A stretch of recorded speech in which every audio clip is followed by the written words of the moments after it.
تفسیر قرآن پر مبنی پروگرام قول اللہ میر عدیل عارف کی جانب سے۔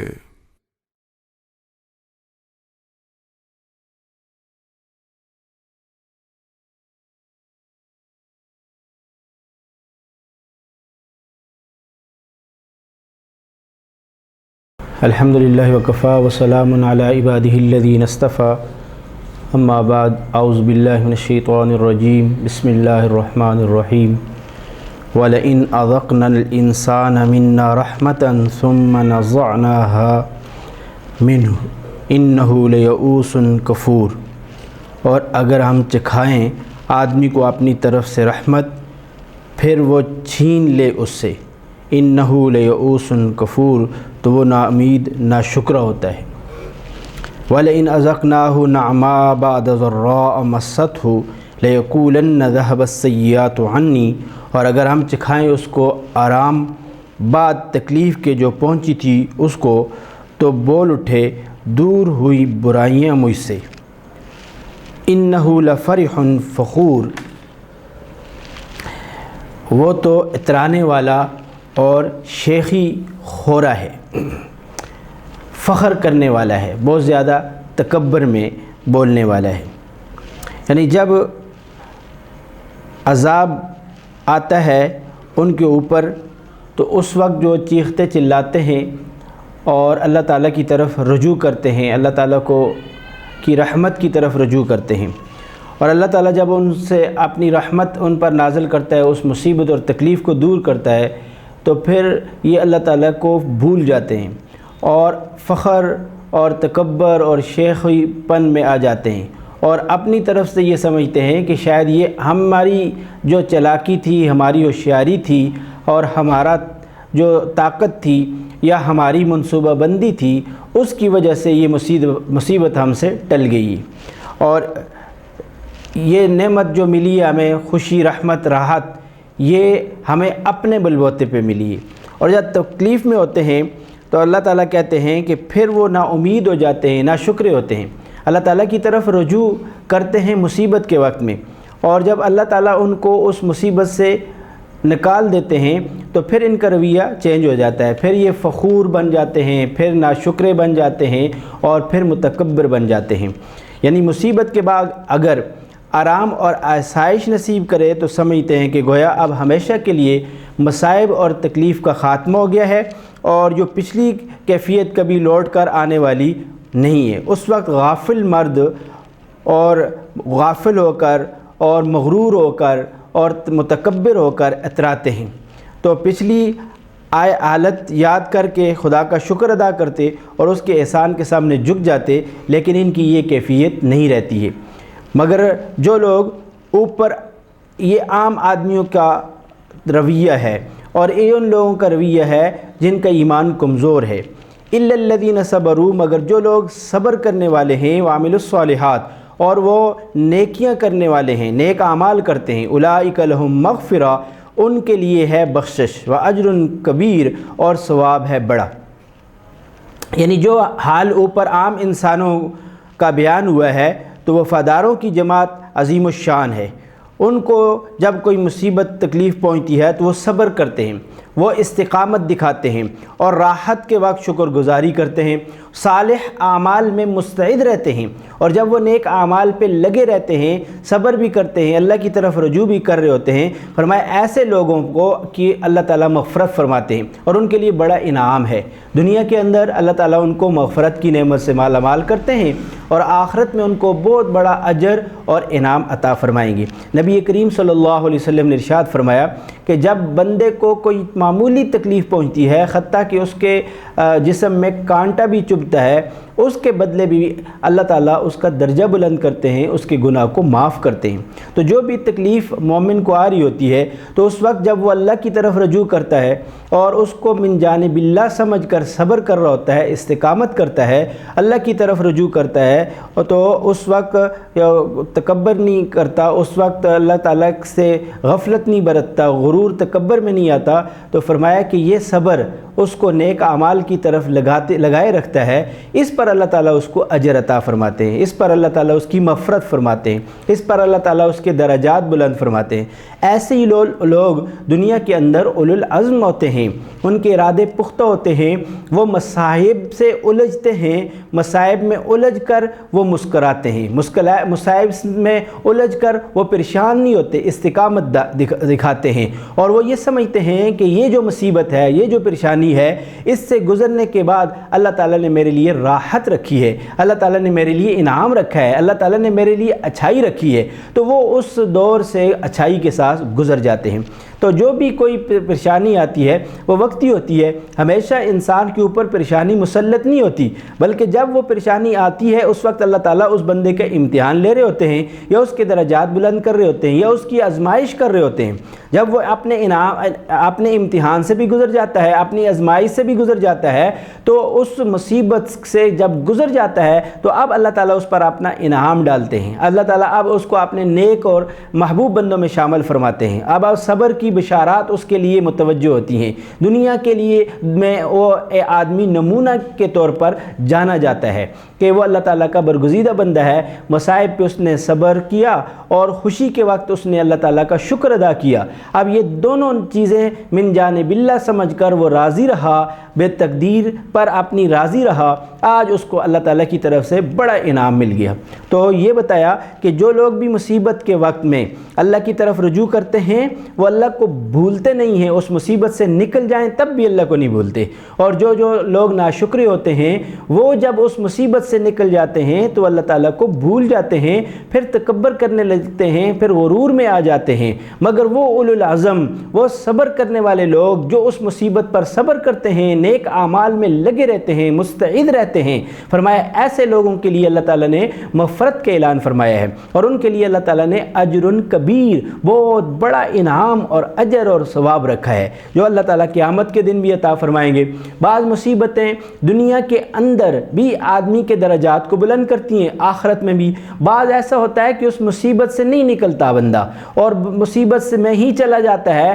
تو آخرت میں اللہ تعالیٰ اس کو بہت بڑے انعامات اور اجر اور ثواب سے مالا مال فرماتے ہیں۔ فَلَعَلَّكَ تَارِكٌ بَعْدَ مَا يُوحَىٰ إِلَيْكَ وَضَائِقٌ بِهِ صَدْرُكَ، سو کہیں تو چھوڑ بیٹھے گا کچھ چیز اس میں سے جو وہی آئی تیری طرف، وَضَائِقٌ بِهِ صَدْرُكَ، اور تنگ ہوگا اس سے تیرا جی، أَن يَقُولُوا لَوْلَا أُنزِلَ عَلَيْهِ كَنزٌ، اس بات پر کہ وہ کہتے ہیں کیوں نہ اترا اس پر خزانہ، او جاء معہ ملک، کیوں نہ آیا اس کے ساتھ فرشتہ، انما انت نذیر، تو ڈرانے والا ہے ان کو، واللہ علی کل شیء وقیر، اور اللہ ہر چیز کا ذمہ دار ہے، ہر کام بنانے والا ہے۔ مشرکین مکہ شرک اور بت پرستی کے وقت میں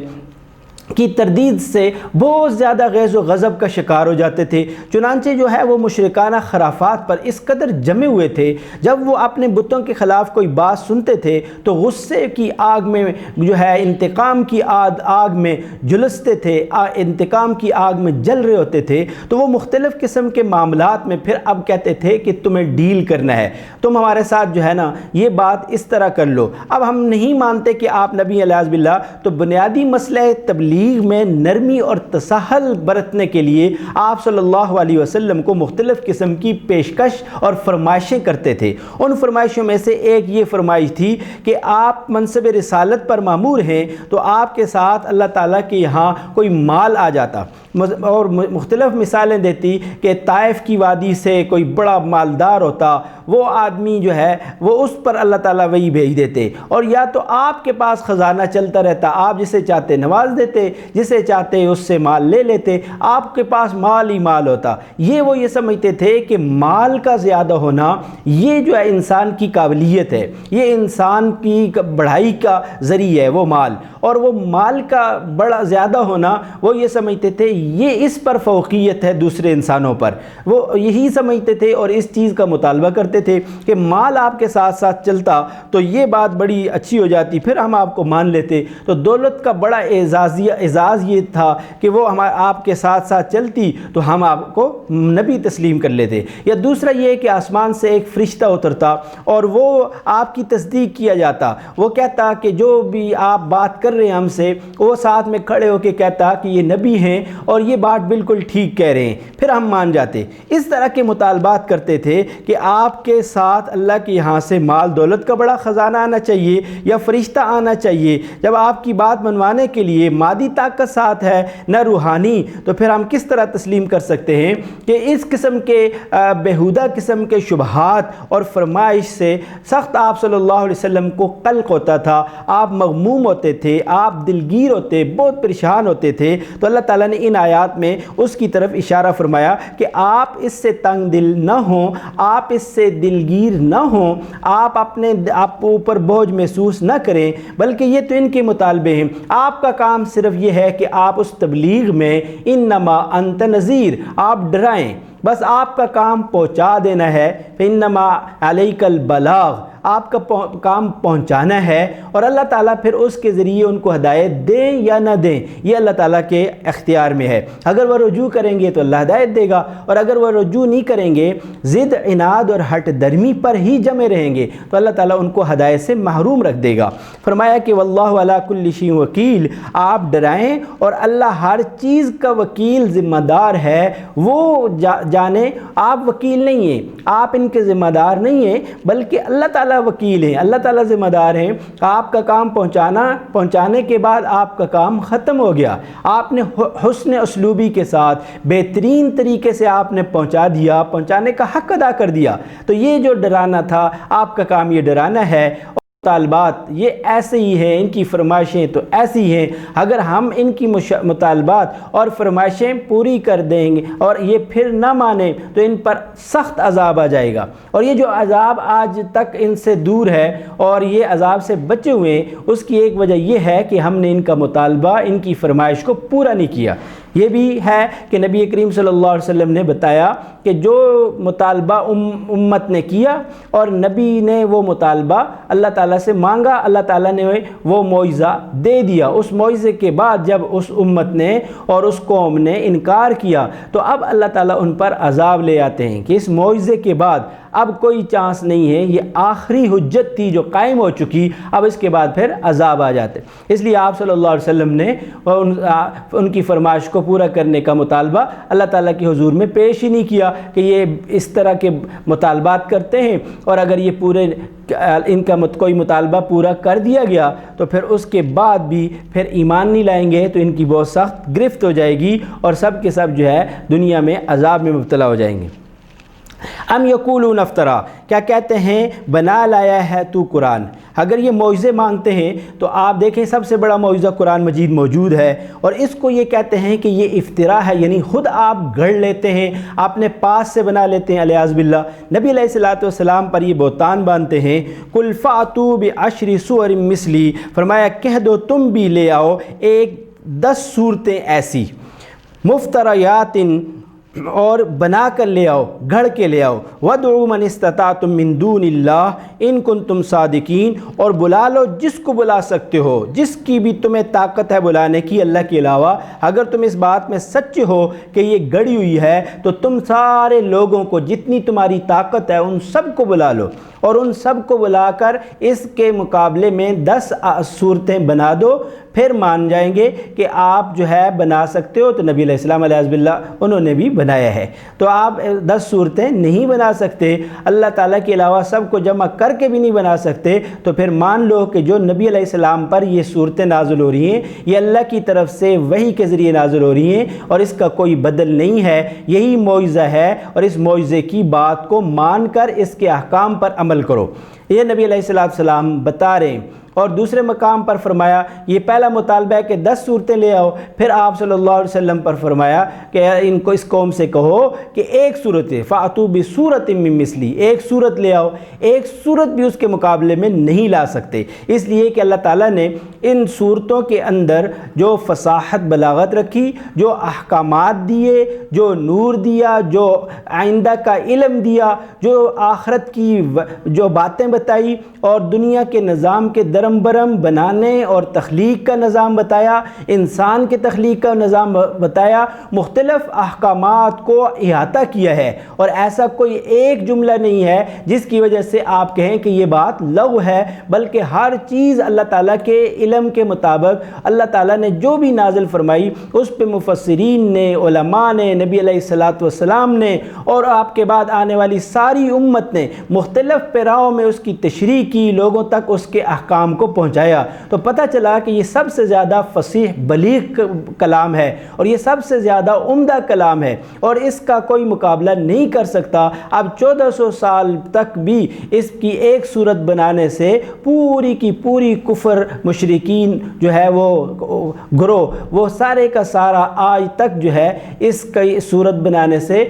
قاصر ہے، نہ قیامت تک بنا سکتا ہے، اس لیے کہ اللہ تعالیٰ کے کلام کے اندر یہ معجزہ ہے، جیسے وہ فصیح ہے ایسے حکم بھی نازل کرتا ہے، جیسے وہ فصیح ہے ایسے بلاغت کے ساتھ وہ بیان بھی کرتا ہے، ایسے فصیح ہے اس میں ارتباط ہے، آپس میں ربط بھی بڑا مضبوط ہے، نظم ہے، اور ہر طرح کی وہ چیزیں جو ایک فصیح قسم کے کلام میں ہونا چاہیے اس سے بھی زیادہ عمدہ اس میں حسن اسلوبی کے ساتھ اور خوش اسلوبی کے ساتھ اللہ تعالیٰ نے بیان فرمایا ہے۔ تو فرمایا کہ اللہ تعالیٰ کے علاوہ جتنے لوگوں کو جمع کرتے ہو ان کو لے آؤ اور اس کے مقابلے میں بتا دو کہ یہ ایک صورت بنا کے لے آئیں، تو پھر مان جائیں گے کہ آپ ٹھیک کہتے ہو، لیکن یہ جھوٹے ہو، اس لیے کہ نبی علیہ السلام گھڑتے نہیں ہیں، بلکہ آپ کے پاس یہ کلام اللہ کا فرشتہ اللہ کی جانب سے لے کر آتا ہے اور آپ کو وہ کلام پڑھ کے سنا دیا جاتا ہے۔ جب آپ کو پڑھ کے سنا دیا جاتا ہے تو اس کے سننے کے بعد یہ بات بنتی ہے کہ آپ اس کے احکام کو مانو۔ اب آپ ضد ہٹ درمی کے اوپر آ کر اس کا انکار کر رہے ہو، یہ بڑی افسوسناک بات ہے۔ فَإِن لَّمْ يَسْتَجِيبُوا لَكُمْ، پھر اگر نہ پورا کریں تمہارا کہنا، فَاعْلَمُوا أَنَّمَا أُنزِلَ بِعِلْمِ اللَّهِ، تو جان لو کہ قرآن تو اترا ہے اللہ کی وحی سے، اللہ کے علم سے، وَأَلَّا إِلَٰهَ إِلَّا، اور یہ کہ کوئی حاکم نہیں اس کے سوا، فَهَلْ أَنْتُمْ مُسْلِمُونَ، پھر اب تم حکم مانتے ہو۔ یعنی اللہ تعالیٰ کا نے فرمائش معجزہ طلب کرتے ہیں جن کا دیا جانا مصلحت نہیں ہے، جس سے بڑا معجزہ قرآن ان کے سامنے موجود ہے، مانتے کیوں نہیں ہیں؟ تو یہ معاذ اللہ تمہاری بنائی ہوئی من گھڑت کتاب ہے تو تم بھی بنا سکتے ہو، فصاحت بلاغت کا دعویٰ کرتے ہو تو ایک ہی صورت پیش کر دو اس کی فصاحت بلاغت کے مقابلے میں، جب نہیں پیش کر سکتے ہو تو فرمایا کہ اب سن لو کہ یہ پورا کر لیں تمہارا کہنا، تو جان لو کہ قرآن تو اترا ہی اللہ تعالیٰ کی وحی سے ہے، اللہ تعالیٰ کے علم کے مطابق ہے، اور اس کا سب سے بڑا مقصد یہ ہے کہ اللہ کے ساتھ کسی کو شریک نہ ٹھہراؤ اور تم سب سے زیادہ اللہ تعالیٰ کے حکم کی اطاعت کرنے والے بن جاؤ، تم مسلمان بن جاؤ، یعنی اللہ تعالیٰ کے حکم کو ماننے والے بن جاؤ۔ یہ اس کتاب کا سب سے بڑا دعویٰ ہے کہ اللہ کے علاوہ کسی کی عبادت نہ کرو اور اللہ تعالیٰ کے علاوہ کسی کو خالق مت سمجھو، اللہ تعالیٰ کے علاوہ کسی کو معبود مسجود مت سمجھو، اور سب سے زیادہ جو بات ماننے کی ہے وہ یہ ہے کہ تم سب سے پہلے اس بات کو تسلیم کرنے والے بن جاؤ، تم کہو کہ اس بات کو سب سے پہلے ماننے والے ہم ہیں، لیکن تم صرف ضد پر اور عناد پر اور اپنے جو ہے مالی کمی کی وجہ سے کسی اور چیز کو سامنے رکھ کے تم اس اتنی بڑی نعمت سے محروم ہو رہے ہو۔ من کان یرید الحیات الدنیا وزینتها نوفی الیہم اعمالہم فیہا وہم فیہا لا یبخسون، جو کوئی چاہے دنیا کی زندگی وزینتها اور اس کی زینت، نوفی الیہم اعمالہم بھگتا دیں گے ہم ان کو ان کے اعمال دنیا میں، وہم فیہا لا یبخسون، فرمایا کہ ان کو اس میں کوئی نقصان نہیں ہے، یعنی کہ واضح ثبوت کی جو شخص قرآن پر ایمان نہیں لایا یا اس کے بتلائے ہوئے راستے پر نہیں چلتا تو فرمایا فرمایا بلکہ دنیا کی چند روزہ زندگی کی فانی جو ہے حسن پر، فانی خوبصورتی پر، فانی زینت پر جو فریفتہ ہو گیا ہے اور آخرت کو اس نے چھوڑ دیا ہے، جیسے یہود ہے، جیسے نصارہ ہیں، جیسے منافقین ہیں، جیسے مشرکین ہیں، ان سب نے دنیا پرستی کو اختیار کر لیا اور وہ یہ سمجھتے ہیں کہ دنیا کی زینت کو ہم نے اختیار کیا تو یہ ہم نے کوئی بڑا کمال کیا۔ فرمایا کہ ہم اس کا بدلہ ان کو دنیا کے اندر دے دیں گے، اگر انہوں نے کوئی بھی نیکی کی ہے اس نیکی کا بدلہ ان کو دنیا کے اندر مل جائے گا، اور اگر یہ دنیا کی زینت چاہ رہے ہیں تو دنیا کی زینت ان کو دنیا کے اندر مل جائے گی، اگر دنیا کا کوئی بھی کام چاہ رہے ہیں تو دنیا کے اندر ان کو دنیا کی وہ امور مل جائیں گے۔ وَهُمْ فِيهَا لَا يُبْخَسُونَ، فرمایا اس میں کچھ نقصان نہیں ہے ان کا، یعنی کہ یکسر خالی دنیا میں رائے گاہ نہیں جاتی ہیں بلکہ ان کے بدلے میں اللہ تعالیٰ تندرستی، جو بھی یہ نئے عمل کرتے ہیں دنیا میں، فرمایا اس کی وہ محنت ان سے رائے گاہ نہیں جاتی ہے، اس کے بدلے میں اللہ تعالیٰ ان کو تندرستی دیتے ہیں، اللہ تعالیٰ ان کو مال دیتے ہیں، اولاد دیتے ہیں، مقام دیتے ہیں۔ فرمایا یہ سب ہے، مرنے کے بعد جو دوسری چیز شروع ہو جاتی ہے، فرمایا کہ اس میں آنے والے کام جس کے کفر کی وجہ سے ہوئے تو سب ختم ہو جاتے ہیں۔ فرمایا کہ اب وہ آخرت میں عذاب میں مبتلا ہو جاتا ہے، اب اس کے لیے وہاں پر سب سے بڑا نقصان یہ ہے کہ وہ کفر کی وجہ سے اس کے سارے نیک اعمال برباد ہو جائیں گے، ہباء منثورا، اڑتی ہوئی خاک بن جائیں گے، ریت بن جائیں گے۔ اولئک الذین لیس لہم فی الآخرہ الا النار، فرمایا یہ ہیں جن کے لیے کچھ نہیں ہے آخرت میں آگ کے سوا، ان کے لیے آخرت میں آگ ہے۔ وحبط ما صنعوا فیہا، اور برباد ہوا جو کچھ کیا تھا انہوں نے، وباطل، اور خراب کیا گیا ما کانوا یعملون، جو کچھ کہ انہوں نے کمایا تھا، جو انہوں نے کمایا ان اعمال پر دوزخ کے سوا اور کسی چیز کے مستحق نہیں ہے۔ کفار ابدی طور پر اور ریاکار مسلمان محدود مدت کے لیے اللہ تعالیٰ بعض مومنین کو معاذ اپنے فضل کرم سے معاف فرما دے وہ الگ بات ہے، ورنہ ان لوگوں کے ساتھ وہ بھی ان کے اعمال بھی باطل ہوں گے اور وہ بھی محدود مدت کے لیے آگ میں چلے جائیں گے۔ افمن کان علی بینۃ من ربہ، بلا ایک شخص جو ہے صاف رستے پر اپنے رب کی طرف سے، وَيَتْلُوهُ شَاهِدٌ مِّن، اور اس کے ساتھ ہے ایک گواہ اللہ کی طرف سے، وَمِن قَبْلِهِ کتاب موسیٰ اماما وَرَحْمَةً، اور فرمایا کہ اس سے پہلے گواہ تھی موسیٰ کی کتاب جو امام ہے، راستہ بتانے والی ہے اور رحمت والی ہے۔ اولئک یؤمنون بہ، فرمایا یہی لوگ مانتے ہیں قرآن کو۔ وَمَن یکفر بہ من الاحزاب فالنار موعد، جو کوئی انکار کرے اس سے سب فرقوں میں سے تو دوزخ ہے ٹھکانہ اس کا، یعنی وعدہ کیا ہوا وہ ٹھکانہ اس کا دوزخ اور آگ ہے۔ فلا تک فی مریۃ من، سو مت رہ شبے میں اس سے، انہ الحق من ربک، بے شک وہ حق ہے تیرے رب کی طرف سے، ولکن اکثر الناس لا یؤمنون، اور اس پر بہت سے لوگ یقین نہیں کرتے۔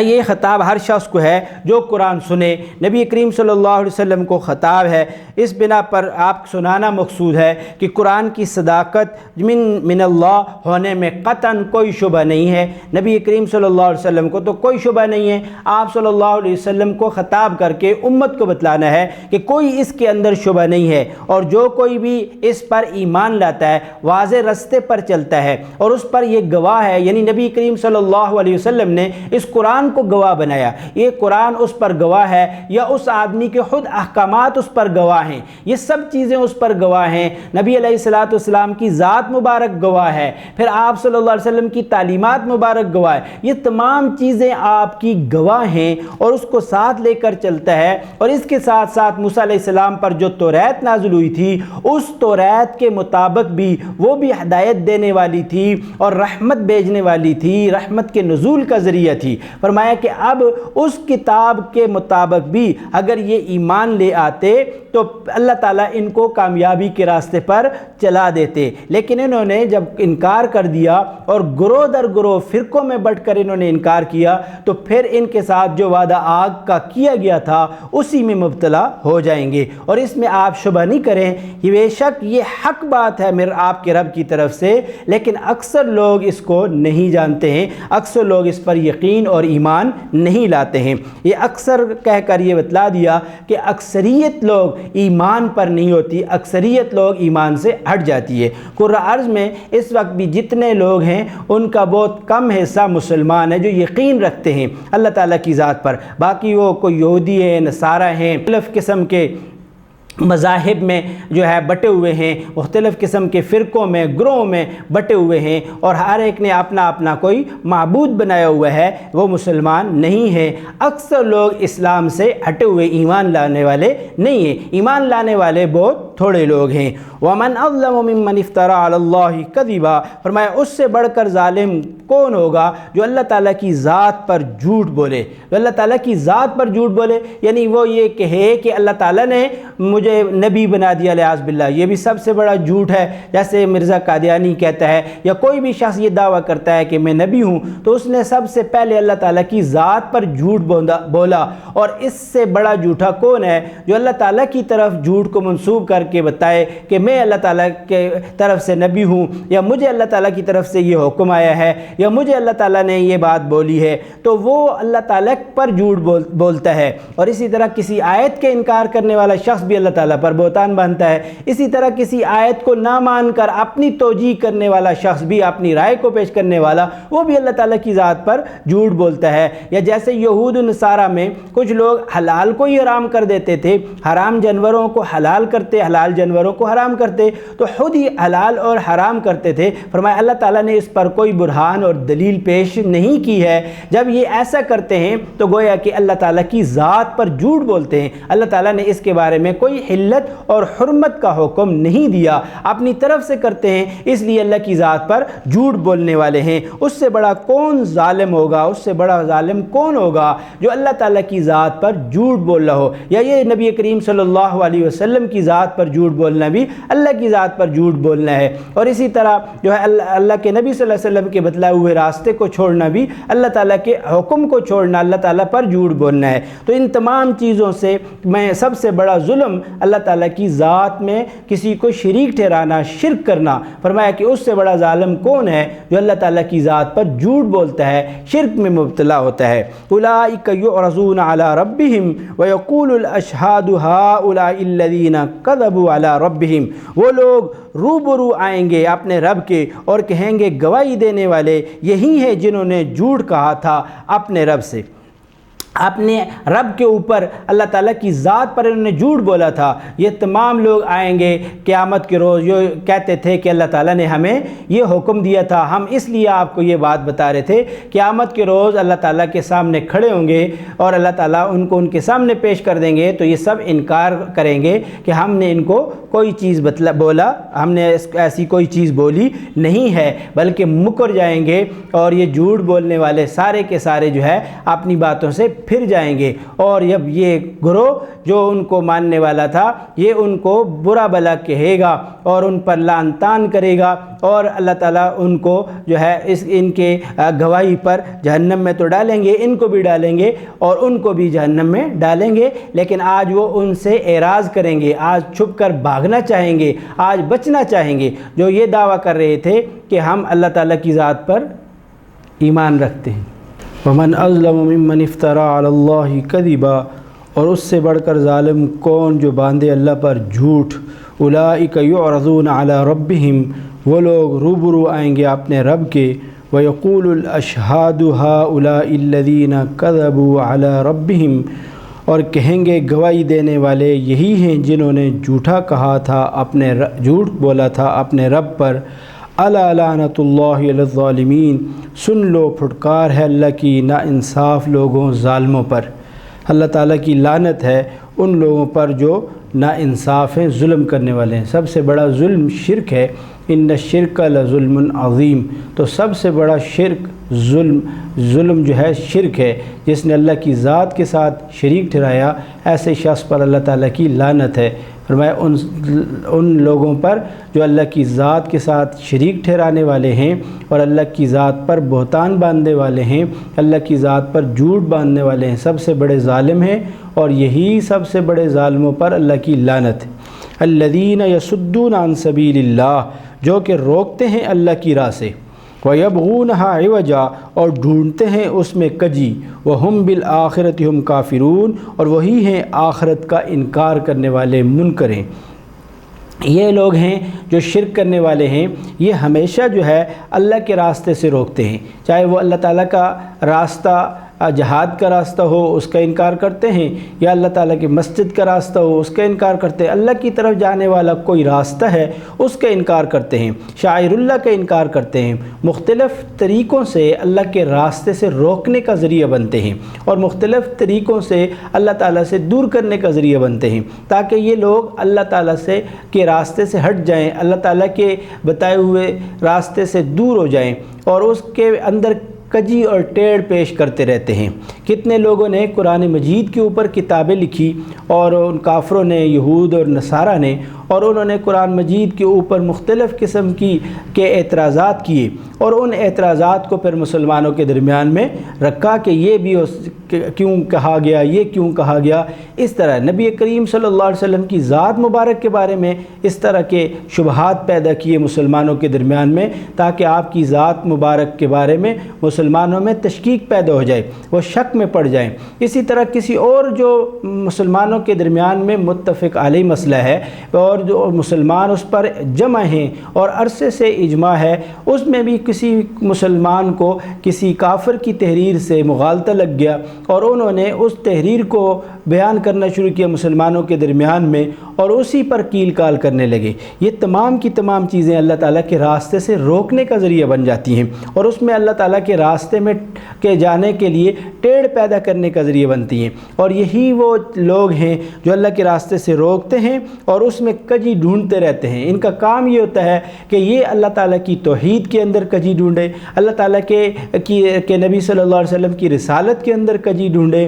اللہ تعالیٰ کے نظام کے اندر کجی ڈھونڈے اور مختلف طریقوں سے اسلام کے اوپر وار کرتے ہیں اور اسلام کے نظریات پر، اسلام کے عقائد پر، اسلام کے عبادات پر، معاملات پر، ہر چیز پر اعتراض کر کے مسلمانوں کو اس سے دور کرنے کی کوشش کرتے ہیں۔ اور آخرت سے تو بالکل ہی انکار ہے، ان کا آخرت پر تو یقین نہیں ہے کہ آخرت بھی ہے، آخرت میں اللہ تعالیٰ کو ہم نے جواب دینا ہے، اس سے ان کا کلی طور پر انکار ہے۔ وہ جانتے ہی نہیں ہے کہ آخرت کیا ہے، آخرت کے منکر ہیں، اس لیے وہ دنیا میں اللہ تعالیٰ کے کسی حکم کو، نبی کریم صلی اللہ علیہ وسلم کی کسی تعلیم کی بات کو اور آخرت کی فکر ان میں ہے نہیں، انکار کرتے ہیں آخرت کا کہ ہم نے آخر میں اللہ تعالیٰ کے سامنے آنا ہی نہیں ہے، اللہ تعالیٰ کو جواب نہیں دینا، اس لیے وہ اس طرح کی باتیں کرتے ہیں۔ اولئک لم یکونوا معجزین فی الارض، فرمایا وہ لوگ نہیں تھکانے والے زمین میں بھاگ کر، وما کان لہم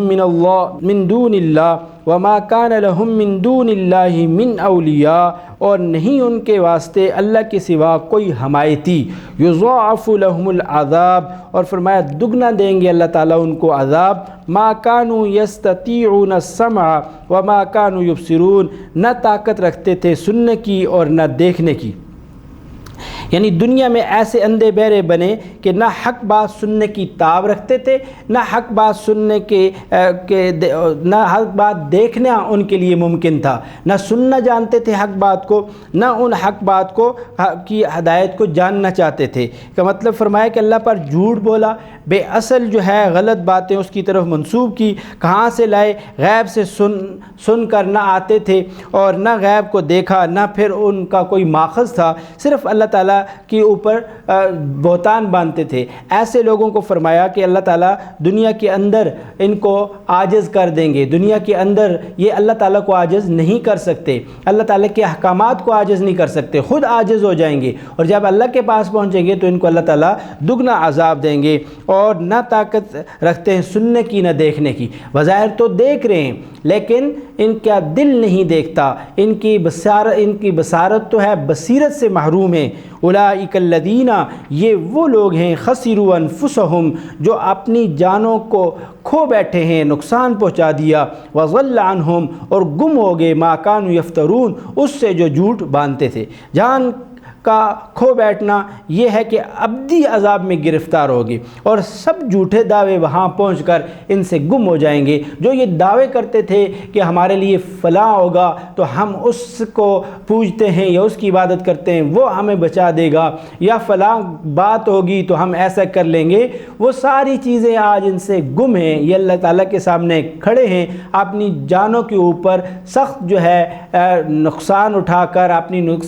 جانوں پر بوجھ لادے ہوئے کھڑے ہیں، اور آج جو باتیں گڑا کرتے تھے، جو باندھتے تھے اللہ تعالیٰ کی ذات پر اور نبی علیہ السلام پر، اسلام پر، آج وہ ساری کھل کے ان کے سامنے آ جاتی ہیں۔ اور وہ آج منکرین جو بد انجامی کے بالمقابل مومنین کا انجام اللہ تعالیٰ نے بیان کیا کہ یہ بد عقیدہ، بد انجامی اس وجہ سے ہے کہ ان کے ایمان بھی برے، ان کے اعمال بھی برے، اور ان دونوں کی وجہ سے اللہ تعالیٰ نے ان کو دنیا میں اور آخرت دونوں میں رسوا کیا۔ لا جرم انہم فی الآخرۃ هم الاخسرون، فرمایا اس پہ شک نہیں کہ یہ لوگ آخرت میں یہی ہیں سب سے زیادہ نقصان اٹھا دے۔ ایک خاسر ہے، ایک اخسر ہے، فرمایا اخسرون یہ سب سے زیادہ نقصان اٹھانے والے ہیں، یہ آخرت میں سب سے زیادہ نقصان اٹھانے والے ہیں، اس میں کوئی شک شبہ نہیں ہے۔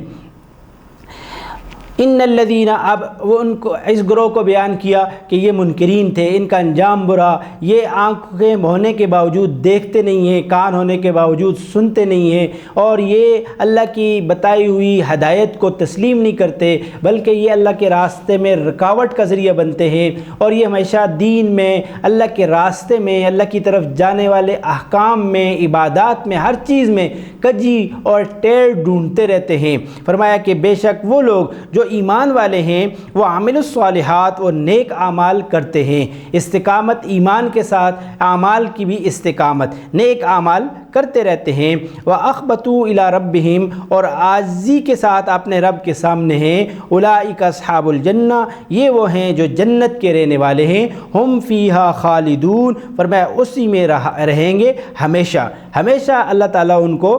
دائمی خوشی عطا فرمائیں گے، ہمیشہ کی راحت میں رہیں گے اور ہمیشہ کی عزت میں رہیں گے، اس وجہ سے کہ وہ ایمان لائے، نیک اعمال کیے، اور اس کے ساتھ اخبتوا الی ربہم عاجزی کے ساتھ اپنے رب کے سامنے۔ علماء فرماتے ہیں عاجزی اپنے اعمال پر تکبر نہیں ہو، اپنے اعمال پر تکبر ہو تو کبھی اعمال سے ہی اللہ تعالیٰ محروم کر دیتے ہیں، اور اعمال کو اللہ تعالیٰ حبط کر دیں، مٹا دیتے ہیں، تو پھر کیا کریں گے؟ فرمایا کہ نہیں، اس اعمال کے ساتھ اللہ تعالیٰ سے قبولیت مانگتے رہتے ہیں، انتہائی عاجزی کے ساتھ، انکساری کے ساتھ اپنے رب کی طرف رجوع بھی کرتے ہیں۔ ایمان لائے تو اس کو اللہ تعالیٰ کے رحمت اور اللہ تعالیٰ کی طرف سے انعام سمجھتے ہوئے اس پر شکر بجا لاتے ہیں، اور اعمال کرتے ہیں، اعمال کے بعد بھی اس کو توفیق ربانی سمجھتے ہیں، اللہ کی توفیق سمجھ کر اللہ کی طرف رجوع کرتے رہتے ہیں۔ اس کے ساتھ وہ عاجزانہ طور پر اپنے اعمال پر استقامت کے ساتھ ساتھ اللہ کی طرف سے اللہ کی طرف رجوع کرتے رہتے ہیں، قبولیت مانگتے ہیں اپنے اعمال کی، اپنے ایمان کی بھی قبولیت مانگتے ہیں، حفاظت ایمان کے لیے دعائیں مانگتے رہتے ہیں، اللہ کے حضور میں عاجزی دکھاتے ہیں، اعمال کے اوپر تکبر نہیں کرتے، ایمان پر تکبر نہیں کرتے، بلکہ وہ عاجزی کے ساتھ اللہ کی طرف رجوع کرتے ہیں۔ یہ وہ لوگ ہیں فرمایا کہ جنت والے ہیں، ان کا ٹھکانہ اللہ تعالیٰ نے جنت بنایا ہے، اور یہ اس جنت کے اندر ہمیشہ رہیں گے، اس جنت سے اللہ تعالیٰ ان کو کبھی بھی نہیں نکالیں گے۔ پھر آگے دو مثالیں دو گروہوں کی پیش فرمائی، مثل الفریقین کالاعمی والاصم والبصیر والسمیع فرمایا مثال ان دو فرقوں کی جیسے کہ ایک تو اندھا ہو، ایک بہرا، اور دوسرا دیکھتا ہو اور ایک سنتا۔ فرمایا حل یستویان مثلا کیا برابر ہیں دونوں کا حال؟ افلا تذکرون پھر کیا تم غور نہیں کرتے؟ یعنی منکرین تو اندھے بہرے ہیں، جیسے 2-3 آیت پہلے فرمایا ما کانوا یستطیعون السمع وما کانوا یبصرون، پھر جسے نہ خود نظر آئے نہ دوسرے کی سن سکے، اس کا آغاز انجام کیسے ان کی طرف روشن ضمیر ہوگا؟ بلکہ ایمانداروں کے برابر ہو نہیں سکتے، جو بصیرت کی آنکھوں سے محروم ہیں، اور حق باطل، بھلے برے کا، اچھائی اور برائی کا، اور سچ اور جھوٹ کا جو تمیز نہیں کر سکتے ہیں، اس کے فرق نہیں کر سکتے ہیں، تو غور کرو دونوں کا انجام یکساں کس طرح ہو سکتا ہے؟ فرمایا کہ دونوں کا انجام برابر نہیں ہو سکتا۔ اگر آپ غور فکر کریں تو پھر اس سے آپ نتیجہ نکال لیں گے کہ کبھی بھی جو نہ سننے والا ہے وہ سننے والے کے برابر نہیں ہو سکتا، اسی طرح جو دیکھنے والا ہے وہ اندھے کے برابر نہیں ہو سکتا، اس لیے کہ اندھا اپنی منزل سے محروم ہو جاتا ہے اور دیکھنے سے محروم ہے تو وہ منزل تک نہیں پہنچ سکتا۔ جو ایمان والا ہے وہ دیکھ رہا ہے اور آگے بڑھ رہا ہے، وہ ایمان والا جو ہے دیکھنے والا ہے اور ایمان والا سننے والا ہے۔ وہ اب جو سن رہا ہے، جو دیکھ رہا ہے، وہ جو اندھا ہے، جو سن نہیں رہا، ان کے برابر نہیں ہو سکتا، اس لیے فرمایا اس سے نصیحت حاصل کرو۔ پھر آگے حضرت نوح علیہ السلام کا واقعہ بیان فرما کے وہاں پر اس گروہ کو واضح کر دیا کہ جو سننے والا ہوتا ہے، جو دیکھنے والا ہوتا ہے، وہ کیسے برے انجام سے بچ جاتا ہے، جو بصیرت رکھتا ہے اس کو اللہ تعالیٰ کیسے نوازتے ہیں، اور جو ہٹ درمی پہ آ جاتا ہے اور اندھا بن جاتا ہے، سنتا نہیں ہے، اللہ تعالیٰ پھر اس کو دنیا کے اندر بھی بد انجام، برے انجام سے میں مبتلا کرتے ہیں اور آخرت میں بھی وہ ہمیشہ کی رسوائی پاتا ہے۔ اس لیے ہمیں جو ہے دیکھ کر سن کر اچھے طریقے سے اللہ تعالیٰ کے بتائے ہوئے، نبی صلی اللہ علیہ وسلم کے بتلائے ہوئے طریقے کے مطابق زندگی بسر کرنی چاہیے تاکہ ہماری زندگی کامیاب ہو۔ اللہ تعالیٰ ہمیں عمل کی توفیق عطا فرمائے۔ تفسیر قرآن پر مبنی پروگرام قول اللہ میر عدیل عارف کی جانب سے